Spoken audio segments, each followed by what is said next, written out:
ہیں کہ کسی نے حضرت آدم علیہ السلام کا واقعہ بیان کرتے ہوئے کہ آپ کو جنت سے دنیا میں بھیجا گیا، مذاقاً یہ اس طرح کا مصرع پڑھ دیا کہ بڑے بے آبرو ہو کر تیرے کوچے سے ہم نکلے، تو یہ اس کا کیا شرعی حکم ہوگا؟ دیکھیں، یہ کوئی بیچارہ بہت بڑا جاہل آدمی ہے جس نے ایسا کہا۔ میں معذرت چاہتا ہوں اگر وہ جاہل سن رہا ہو تو برا نہ مانے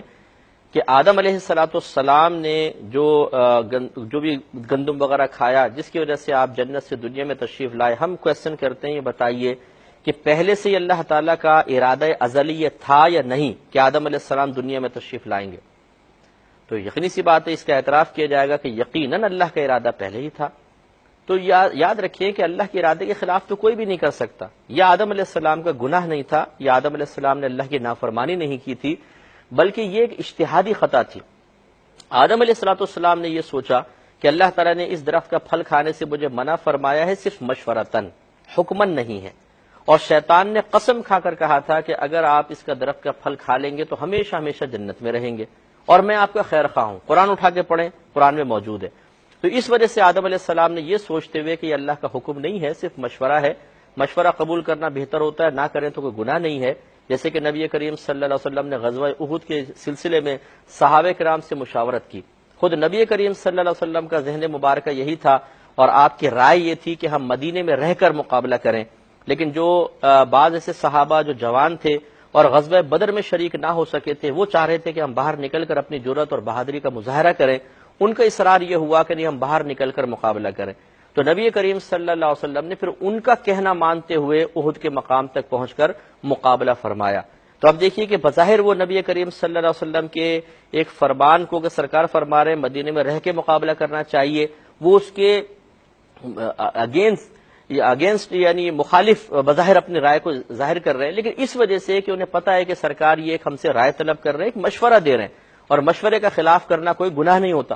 لہذا آدم علیہ السلام اگر جنت سے دنیا میں تشریف لائے تو یہ اللہ تبارک و تعالیٰ کے ارادہ ازلی کی تکمیل کی خاطر آئے، اور آپ کا دنیا میں تشریف لانا ایک اجتہادی خطا کی وجہ سے تھا، اور اجتہادی خطا پر کوئی گرفت نہیں ہوتی، وہ گناہ نہیں ہوتا۔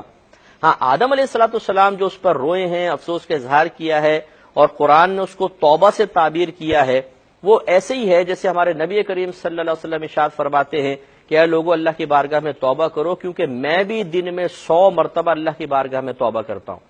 اب بتائیے، نبی کریم صلی اللہ علیہ وسلم تو معصوم عن الخطا ہیں، آپ سے کون سا ایسا گناہ ہو رہا ہے کہ آپ 100 مرتبہ توبہ فرما رہے ہیں؟ تو علماء نے بیان فرمایا کہ اصل میں جواز امت کے لیے، تعلیم امت کے لیے بعض اوقات نبی کریم صلی اللہ علیہ وسلم ایک افضل کام کو چھوڑ کر مفضول کی طرف آتے تھے، جسے ترک مسواک کر دی کہ اگر میں لگاتار کروں گا تو ایسا نہ ہو میری امت پر واجب ہو جائے۔ تو یہ جو افضلیت کا ترک تھا، جو تعلیم امت کے لیے تھا، ذرائع شفقت تھا، اس پہ سرکار استغفار فرمایا کرتے تھے، جو کسی گناہ پر نہیں ہے۔ اسی طرح امام حضرت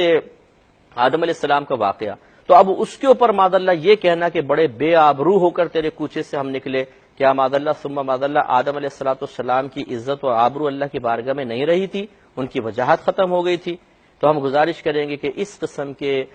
جملے اور اس قسم کے اشعار، اس قسم کا مذاق کم از کم اللہ تبارک و تعالیٰ کے محبوب بندوں کے لیے ہرگز نہ کیا جائے، ورنہ ایک لمحے میں دامن ایمان سے انسان خالی ہو جائے گا، اللہ تعالیٰ لباس ایمان کو اتار دے گا۔ اس لیے ہم گزارش کرتے ہیں کہ جس بھائی نے ایسا کہا وہ تجدید ایمان کریں، اگر وہ شادی شدہ ہیں تو تجدید نکاح بھی کریں۔ اس طرح جتنے لوگ اس کو سن رہے تھے اور ان کے اس مصرے پر وہ ہنسے، مسکرائے یا خاموشی کے ساتھ بیٹھے رہے، تو ان کو بھی چاہیے کہ احتیاطاً وہ سب کے سب تجدید ایمان کریں، تجدید نکاح کریں، اور ایسے شخص کے جو انبیاء علیہ السلام کے بارے میں اس قسم کے کمنٹس دیتا ہو اور انہیں مذاق کا نشانہ بناتا ہو، وہ یقیناً واعظ و نصیحت کے قابل نہیں ہے، ان کو بیان کے لیے کھڑا نہ کیا جائے، یہی بہتر ہے، ان کے حق میں بہتر ہے، سننے والوں کے حق میں بہتر ہے۔